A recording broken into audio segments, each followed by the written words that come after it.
रात 3 बजे के करीब तकरीबन सारे लोग पकड़े जा चुके थे। जो इनका मास्टरमाइंड था, जो दैश का अफ़गानिस्तान का अगवानी है, वो भी पकड़ा गया। इस टाइम 21 टेररिस्ट बॉडीज़ के सेटअप्स जो हैं, दुनिया की जो नाम ले लें टेररिस्ट बॉडी, वो इस टाइम अफ़गानिस्तान से ऑपरेट कर रही है। मीडिया को बताना चाहिए हमें कि ये जगह पे ये हो रहा था, इस जगह पे हमने इस तरह रोका, इस जगह पे इस तरह रोका। मैं आपको दावे से कह रहा हूँ कि अगर 100 हो रहे हैं तो 99 रोके जा रहे हैं।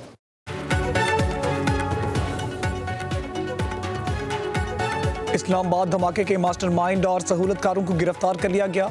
हमले के मास्टरमाइंड का ताल्लुक कलदम दाइश से है और हमारी हिरासत में है। वज़ीर दाखिला मोहसिन नकवी की इस्लामाबाद में प्रेस कॉन्फ्रेंस कहा कि दाइश की तमाम फंडिंग भारत कर रहा है। भारत ने पाकिस्तान में दहशतगर्दी करवाने के लिए बजट 3 गुना बढ़ा दिया। जिस दहशतगर्द को पहले $500 मिल रहे थे, इसको अब $1500 मिल रहे हैं। हमारे पास सबूत मौजूद हैं कि कैसे हमलावर को लाया गया।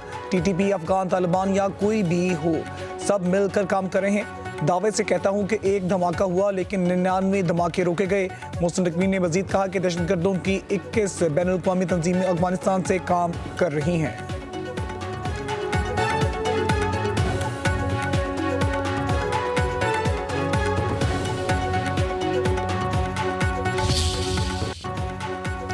इस्लामाबाद में खुदकुश धमाके की तहकीकात में अहम पेशरफ्त। इंटेलिजेंस और कानून नाफिज करने वाले इदारों के पेशावर और नौशेरा में छापे। खुदकुश हमले आवर के 4 सहूलतकार गिरफ्तार। खुदकुश हमले का दाइश अफगानी मास्टरमाइंड भी पकड़ा गया। ऑपरेशन के दौरान वतन का एक बेटा शहीद और 3 जख्मी हो गए। सिक्योरिटी ज़राए के मुताबिक हमले की मनसूबाबंदी, तरबियत और जहन साजी अफगानिस्तान में दाइश ने की।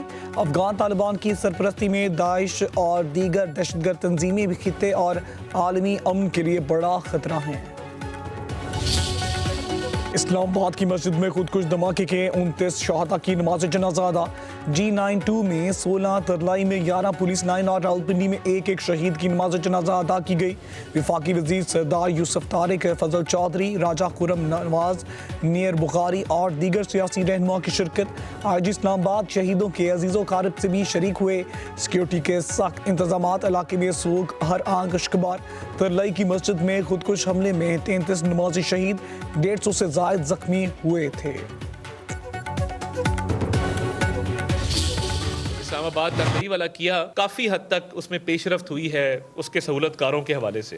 पूरी तरह रिजॉल्व है रियासत का कि ये ख्वारिज हैं और इनका खात्मा इसी में पाकिस्तान की बेहतरी, पाकिस्तान की भलाई है। रियासत पाकिस्तान की तरफ से मैं इनको मुकम्मल तौर पर यकीन दिलाता हूँ कि हम मसाजिद, इमाम बारगाहों, उनकी हिफाजत के लिए भरपूर इकदाम हुकूमत कर भी रही और करती भी रहेगी। ये जो दहशतगर्द हैं, इनका ना कोई दीन है, ना मजहब है, ना रंग है, ना नस्ल है। इनका एक ही नजरिया है, वो दहशत फैलाना है।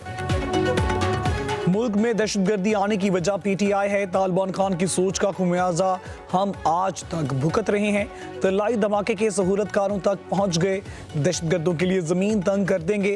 वफाकी वज़ीर इत्तलात अता तर्ड की न्यूज़ कॉन्फ्रेंस कहा, दहशतगर्दों का कोई मजहब नहीं होता, चंद कौड़ियों के लिए खून बहाने वालों का दीन से क्या ताल्लुक है। दहशतगर्दों का एक ही मकसद है, खौफ फैलाना है। दहशतगर्दों का ताक़ुब करेंगे, इन्हें नकेल डालेंगे। दहशतगर्दी को जड़ से उखाड़ना ज़रूरी है। दहशतगर्दी के लिए अफगान सरजमीन इस्तेमाल नहीं होने देंगे। मुल्क में फ़िरकावारियत और नफरत की कोई गुंजाइश नहीं। यकजहती के साथ आगे बढ़ेंगे। लाहौर में रुकी हुई हवा चल पड़ी। बसंत मेले का आखिरी रोज मनचले पंदे उड़ाने और पेचे लड़ाने में मसरूफ। हर तरफ रंग बिरंगी पतंगों की बहार, वो काटा के नारे, बच्चे बड़े और खवातीन पुरजोश। पतंगबाजी के साथ साथ खाबों के भी प्रोग्राम, एक दूसरे की दावतें, बारबेक्यू की महफिलें। अंदरूने लाहौर में गहमा गहमी अरूज पर।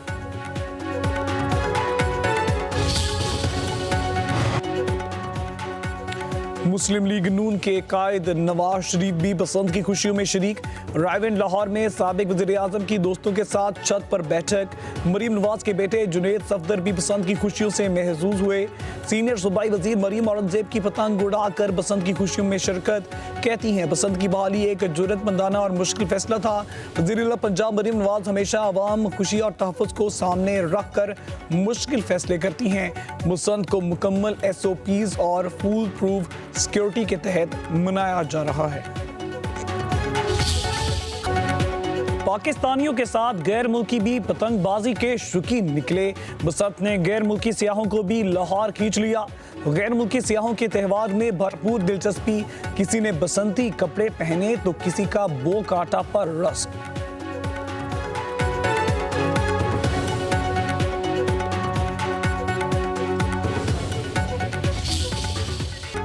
आ गया वो शहकार जिसका था इंतजार। मज़ाहिया अंदाज में गुलकारी से शोहरत पाने वाले चाहत फतेह अली खान बसंत मनाने के लिए लाहौर पहुंच गए। गुलकार ने वीडियो भी सोशल मीडिया पर शेयर कर दी जिसमें इन्हें पतंगों को उठाकर डांस करते देखा जा सकता है।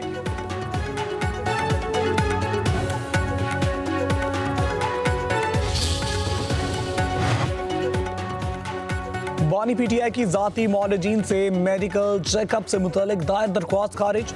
रावलपिंडी की इंसदादे दहशतगर्दी अदालत ने फैसला सुना दिया।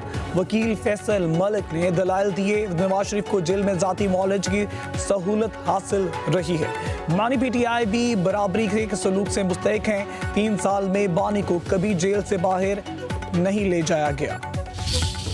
कई इंसिडेंट्स में हम देखते हैं कि जो लोग टेररिस्ट अटैक्स में इनकाउंटर में मरते हैं उनमें से भी वो मिसिंग पर्सन लिस्ट वाले कुछ ना कुछ लोग शामिल हो जाते हैं, नजर आ जाते हैं। तो ये रूल आउट नहीं किया जा सकता कि those who voluntarily disappeared and joined some disband organisations are also part of that list.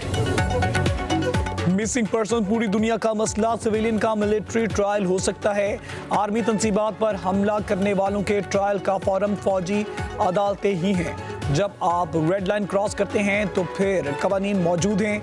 वजीर कानून आजम नजीर तारड़ का आसमा जहांगीर कॉन्फ्रेंस से खिताब। कहा कुछ लोग जानबूझकर लापता हुए। कल अदम तंजीम ज्वाइन की। लापता अफराद के मामले पर एक और कमेटी बनाई जा रही है।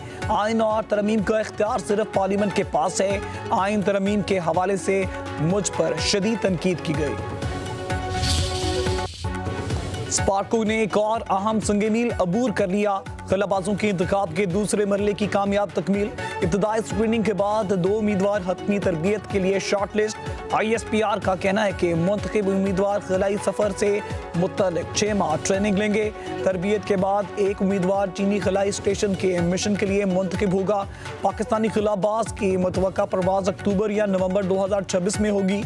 पाकिस्तान और चीन के दरमियान खला के शोबे में ताउन का मुआहदा फरवरी 2025 में तय पाया।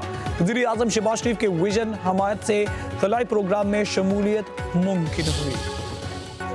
सोने की कीमत में फिर इजाफा। 1 तोला सोना 11,700 रुपए महंगा। कीमत 5,19,462 रुपए फी तोला हो गई। 10 ग्राम सोना 4,45,354 रुपए का हो गया। आलमी मार्केट में $117 इजाफे से फी ऑन सोना $4,967 तक पहुंच गया।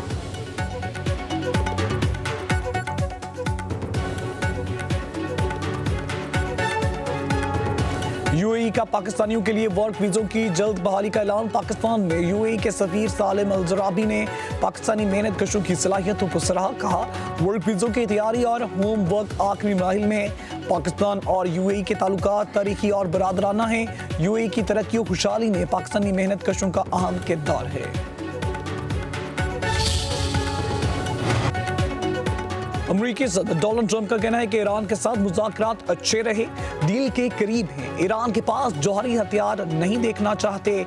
ईरान के साथ मुआहिदे के हवाले से हमारे पास काफ़ी वक्त है। ईरान से मुतालिक अगले हफ्ते दोबारा मुलाकात करेंगे। मुलाकात के नताइज अच्छे आए। हमारा बड़ा बहरी बेड़ा जल्द मशरिक़ वुस्ता पहुँच जाएगा।